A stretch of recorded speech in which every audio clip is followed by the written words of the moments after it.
سیدنا فاروق اعظم ایک دن صحابہ کے بیچ بیٹھے تھے۔ ہمارے ہاں لوگ پتہ کیا کہتے ہیں؟ وہ کہتے ہیں پیسہ آ جائے، کاروبار چل جائیں، فیکٹریاں لگ جائیں اور معیشت اور معاشرت کے مسائل حل ہو جائیں، کاروبار وسیع ہو جائے، کھیت کھلیان کھل جائیں تو شاید انقلاب آ جائے گا۔ انقلاب ہمیشہ اچھے لوگوں سے آیا کرتا ہے۔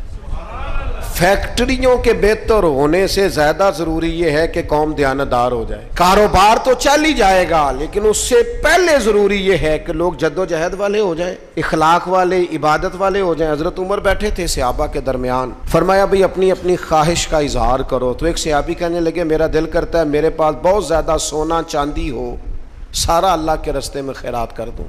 تو حضرت عمر کہنے لگے آپ کی خواہش بڑی شاندار ہے، آپ بھی کوئی خواہش کیجیے۔ تو دوسرے صحابی عرض کرنے لگے انہوں نے سونا چاندی کہا، میرا دل کرتا ہے ہیرے جواہرات ہوں اور زمین ہیرے جواہرات سے بھر جائے اور میں ایک تنکا بھی بچا کے نہ رکھوں، سارا اللہ کی مخلوق میں تقسیم کر دوں۔ سب اپنی اپنی خواہشات بتاتے رہے۔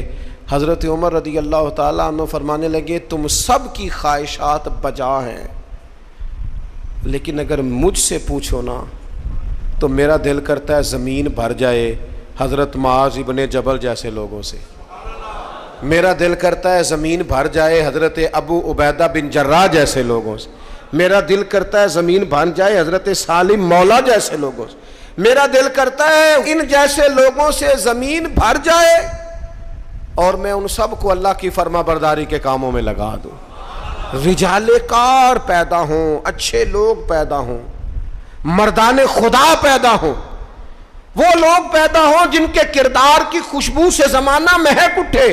حضرت عمر فرمانے لگے میرا جی چاہتا ہے ان لوگوں سے زمین بھرے اور ان لوگوں کو ہم اللہ کی فرما برداری میں لگائیں۔